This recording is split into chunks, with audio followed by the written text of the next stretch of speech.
মানুষ কাটতেন তারা মদ খেতেন, নেশা করতেন। ওই কথাটার জন্য হচ্ছিল একটু হেও। এটা মানুষ অনেক ধরনের কথা বলে আমাদেরকে, এখন ওই কথা কান দিতে চলা যাবে না।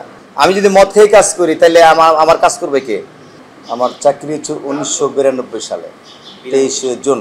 আমি তখন আমার এক দুলাভাই ছিল স্যার সলিমুল্লাহ মেডিকেল কলেজে, উনি ওইখানে প্রস্তাব করতেন। তো ওনার ওইখান থেকে আমার এই অভিজ্ঞতাটা নেওয়া। এটা অনেক প্যারা, কারণ আপনার সময় আপনার ছুটি পাবেন না, ছুটি গেলে আপনার রিক্সে যাওয়া লাগে। যে কয় না যে সবাই ভোগ করবেন কিন্তু ঘাড় দায়িত্ব আপনার ঘাড়ে, ওই ওই অস্ত্রটা আমাদের ঘাড়ে থাকে।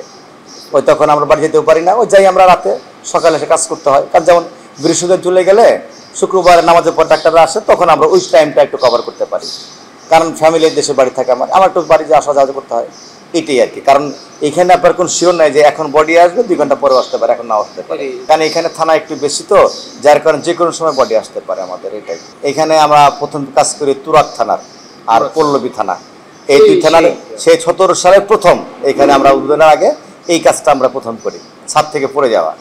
আর তুরাগে ছিল তখন অজ্ঞাত বডি, এই দুটো দিয়ে আমরা প্রথম উদ্বোধন করি। আমার জীবনের প্রথম আমাদের সলিমুল্লাহ থেকে আমাদের তখন অত দূরের কথা মনে নাই, মানে কি কাজ হতে না, ওটা এই বিষয়ে আমার যাওয়ার কোনো ইচ্ছাই নাই, যার কারণে ওটা থেকে আমি দূরত্ব ছিলাম। শালা ওই ভাগ্যে খেলা এটাই মিলে গেছে আমার, মানে এটা হলো সময় নাই।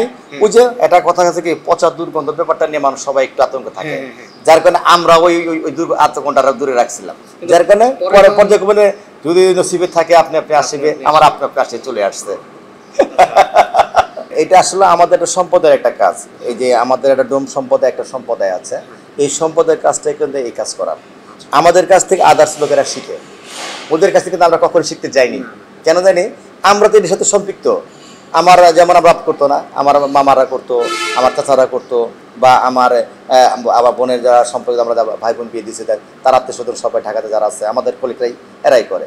হ্যাঁ, আমরা এই 4 জন আছে, তার মধ্যে এই কাজের পেশা থেকে আমি অগ্রাধিকার বেশি, কারণ আপনি কাগজ কলম চাচ্ছেন, আপনি মানে চাচ্ছেন আপনি সম্প্রদায় লোক, তাহলে সেক্ষেত্রে আমি অগ্রাধিকার। আদার্স আপনার ইন্টারভিউ নিবে, কিন্তু আপনার এটা মিলবে না। আর মিলেতে গেলে যদি আমি অপরাধ প্রকাশ করি তখন আমাকে এটা হবে না। আমি এই দায়িত্বে আমি একা আছি। একটা বডি কি আমার পক্ষে সম্ভব যে একটা বডি আমার ধরা, নামানো, উঠানো, তুলে দেওয়া? কয়জন লোক লাগতে পারে? 4 জন লোকের টাকা কি আপনি দিবেন? আপনি লোক দেন নাই তো, লোক দিতে আমার একারে, তাহলে আপনার কাজ করতে গিয়ে 4 জনকে বেতন দিব নাকি আমি? হ্যাঁ, কি আপনি আমার 2 টাকা দিবেন, 1 টাকা আমি 1 টাকা দূরে আমি দিব।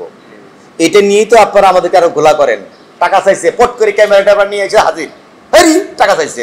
কিসের টাকা চাইলে আমি চিন্তা করবো না, এই আমার কথাই ভাবেন না, কারণ আমার মদও লাগে না, গাদাও লাগে না, সিগারেটও লাগে না। বলে যে মদ না খেলে নাকি লাশ কাটে, এটা তাদের একটা ঐতিহ্য। আমি যদি মদ খেয়ে কাজ করি তাহলে আমার কাজ করবে কে? তাহলে মদ আমার কাজ করতেছে, আমি মদ ছাড়া কি কাজ করতে পারবো না? তাহলে আমি করি কেমনে? আমি আজকে তো 3টা বছর করছি, মনে করেন আজকে কাজ দেয়, তার আগের দিন আমি 5টা করছি, তার আগে 7টা, তার আগে 10টা করছি, তাহলে কি আমি মদ আবার খাওয়াই দিচ্ছেন? তাহলে 10টা আমি যদি মদ খেয়ে কাজ করতে 10টা কাজ করবে কেনা? এই কাগজগুলো মেনটেন করবে কে? আপনার সাথে কথা কেমনি বলবো? তাহলে আমি কথা বুঝাইতে পারতাম না তো।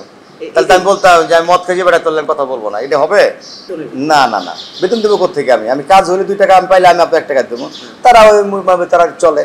যেমন আজকে আমি যেটা কাজ পাইছি, আমরা 2 থেকে 2 টাকা পাইছি, ওটা দিয়ে আমরা সবাই চলে যাবো। হ্যাঁ, যেদিন যেদিন কাজ হচ্ছে সেদিন সবার প্রাপ্য, ও দিদি চলে যাচ্ছে। কাজ হলে সবারই হাসি থাকে, এটা জানেনি তো। আমারও চলানো চলে, এই 24 ঘন্টা ডিউটি করি, আমি তো মানুষ, আমার তো মন্দির আছে, 24 ঘন্টা আমরা কষ্ট করি, রাত দিন না, যখন তখন বডি আসতে পারে। সেই ক্ষেত্রে আমাদের তো হ্যাঁ স্ট্যান্ড থাকাই লাগবে। চাকরিটা আমার থাকতে পারে, চলে যাবে।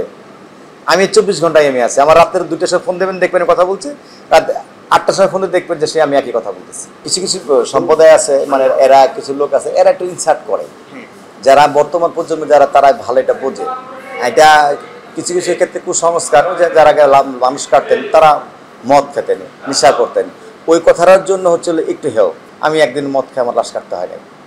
আমি কাউকে বলিনি যে আমার মদের টাকা দাও, আমি কাউকে বলিনি আমার সিগারেট এনে দাও, আমি কাউকে বলিনি যে আমাকে এত টাকা দাও, নাহলে তোর প্রচারণ করবো না, এই কথা বলার দিকে রাখি না। এটা মানুষ অনেক ধরনের কথা বলে আমাদেরকে, এখন ওই কথা কান দিতে চলা যাবে না। আমি আমার এই মর্গের আমি হয়তো জানি না, আমি যতটুকু পারি, আমি আমার কোনো বিড়ি পান সিগারেট আমার লাগবে না, আমি মনে করি যে আমার লাগে না, এটা আমার প্রয়োজন নেই। কিন্তু মদ যে আমার ক্ষুধা লাগছে এটা আমি মনে করি, আমি মনে করি এটা না, না এটা আমার বলে যে মদ না খেলে না, এটা আমার আমি এটা ভুল মনে করি। এটা হচ্ছে হলো তার এক্সট্রা একটা অভিনয়, এক্সট্রা একটা কথা, সে এটা ক্যাডিট মনে করে সে যে না মদ খাইছি।